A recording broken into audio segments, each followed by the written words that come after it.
Welcome to A Canadian Investing in the U.S., a podcast and YouTube channel focused on Canadians buying real estate with host Glenn Sutherland. Welcome to another episode of Canadian Investing in the U.S.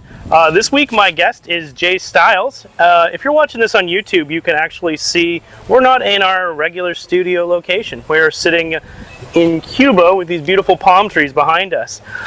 Jay, tell us a little bit about yourself. My name is Jay Stiles. I've been an investor for a number of years. I've numerous properties in Canada, and recently, within the past year or so, I've ventured into the U.S. Let's start by talking about your network. A lot of people, I'll talk about my network. A lot of people, when they're talking about this, it's like your network is your net worth, and I think that this is a perfect example. Jay and I have met, done business together, and now look at this. We're vacationing together, we're friends together. Like, this is the pinnacle of real estate. I think this is what the whole thing should be about, is creating relationships like this. This is the goal. This is the next level, I think, right? Absolutely, Glenn.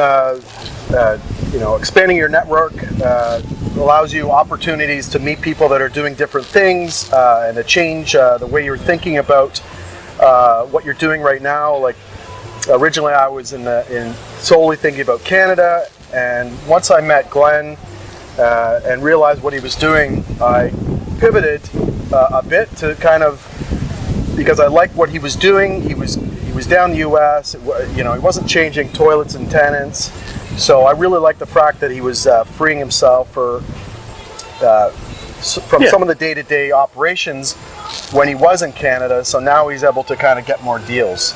Yeah, and one thing we should mention is this is not a business trip. This is our vacation, but we were still doing business while we were here. Absolutely. So I'm thinking we could touch a little bit on like some of these do's and don'ts of doing business while on vacation.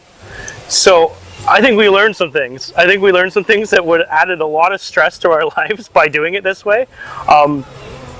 Absolutely. There was a lot of challenges when going abroad for holidays. Internet, moving money. Because we have a few deals that are closing. We thought we had a deal that was closing on Monday when we got back. And one of our biggest hurdles turned out to be, I thought it was a blessing before we left, but internet. Internet was actually the hardest problem to get figured out. I thought that it would be a blessing that I could tune out, not have the internet, and it would be a vacation. I would stop doing real estate because I constantly am on my phone doing real estate. So I thought that was a blessing, but it turned out to be a real pain in the butt. One of the big things we found is if you want to log into banks, a lot of banks, if you use the apps, they'll let you in, but actually using websites for banks.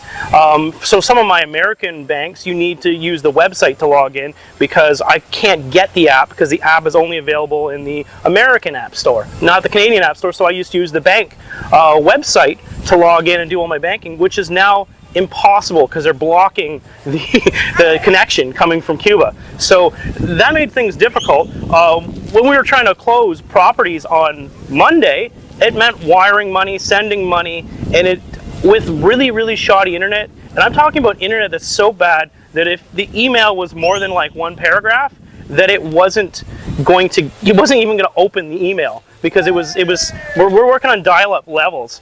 So it made our life so stressful. There was literally one night I spent the whole night thinking about how we're possibly going to close this, and we started asking for extensions. It turned out that we worked it out. It turned out that we're closing on Friday, so the pressure's off. But internet, the number one thing to think about when you're going on vacation, even if you don't want it, I think it's a good idea to make sure your resort does have internet at an acceptable level. But like we spoke before, I feel it's a feast or famine. There wasn't any deals for the last couple of months, and then all of a sudden we booked this vacation, and then 3 deals, possibly a 4th, come all up. So, for me it's about making it work. Kind of anything's possible if you really, really are motivated to make it work. Definitely. Oh, another thing you probably think of, I just mentioned the closing on Monday. Don't pick property, don't have closings happen the day you get back. It's a terrible idea. And if you do, or we closed 2 properties while we were on vacation, but cheers. But go to have someone else who's responsible. Before we left, leave one of your partners at home. Cheers to Phil. Sorry, Phil. But I had a drink. But leave somebody at home who is completely responsible and has authority. The Friday before we left, Jay and I went down to Niagara Falls, New York, signed with a notary, and gave Phil power of attorney to be able to buy properties, limited power of attorney, so that he could buy properties for us and sign for the entire corporation. Because a lot of times, if there's multiple names on the corporation, on the corporate docs, they are going to want you all to sign. In most cases, there is some title companies that will allow it. If you start dealing, are we going to do name drops? Okay, if you're using OS National, for instance, they're going to insist on you using every single person signing in the States. So by us giving him power of attorney for, and we listed the properties he had power of attorney for, and with a corporation he could sign for, because we actually have five corps together, listed the specific one that he could sign for specific properties. It made this whole thing workable, right? Absolutely. It made that we could travel and vacation and still be closing properties. I think it still probably slowed us down a bit. Like, we're gonna have to, I think probably our renovation's on hold at least until we get back. I don't think he's gonna start much on that. I think that's, so another problem that we were having was sending money to the United States. Jay, talk us about it. I think it's good when you're buying properties to prepare your money in advance, even if you don't have properties. Because we're finding the challenge is some of these companies are dropping the ball and not closing on time. So we're making a mad rush to close some of these in cash. Oh yeah. And then finance them later on. So, I feel like the best thing to do is have many tools in your toolbox to anticipate for the financing companies to drop the ball. Yeah, so as he's saying, we'd set up financing to close on these properties, but the properties weren't necessarily closing with the financing because lenders and title companies, what's the polite way to put this, aren't consistent with what they say. So by having a backup plan like this, we can get money there. Another issue is transferring money. So the one thing we forget as Canadians is sometimes this money doesn't go instant. From, like, if I was trying to wire from US to US, I can get it there in like a couple hours. Whereas when I'm going from Canada to the US with money, there's a wait period of like a day. They usually say 2 to 3 days. A lot of times it's next day that the money will show up. But sometimes, like if we're in an emergency situation, like we were, where the lender wasn't holding up their end and we were going to have to turn to a cash close, we were going to have to send money.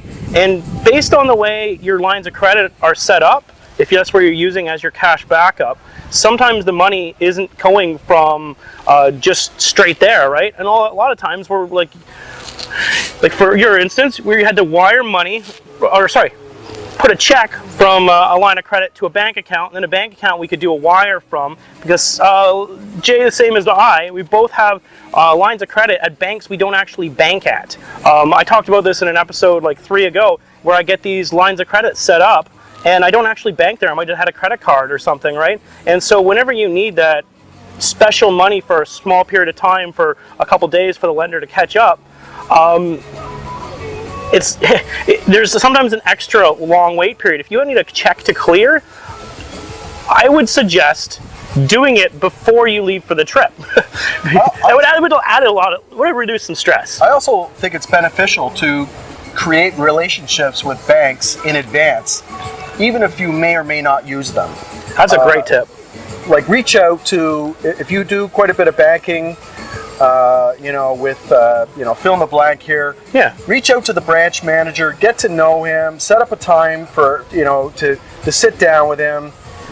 Get his personal number so that if you do run into problems, like for example, I have my branch manager's personal number, and if we ran into some troubles, which we thought that we were going to, I could reach out to him, and then because I've already established a relationship with him in advance.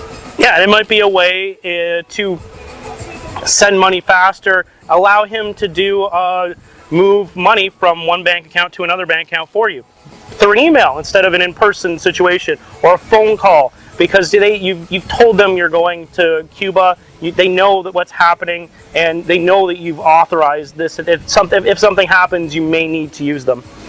You're correct. Yeah. So I think it's just some great tips. Jay, if people want to get a hold of you, what's the best way to do so?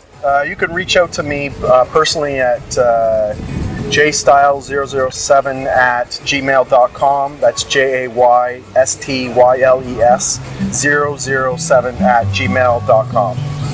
Thanks for tuning in, everyone. We'll talk to you on the next episode.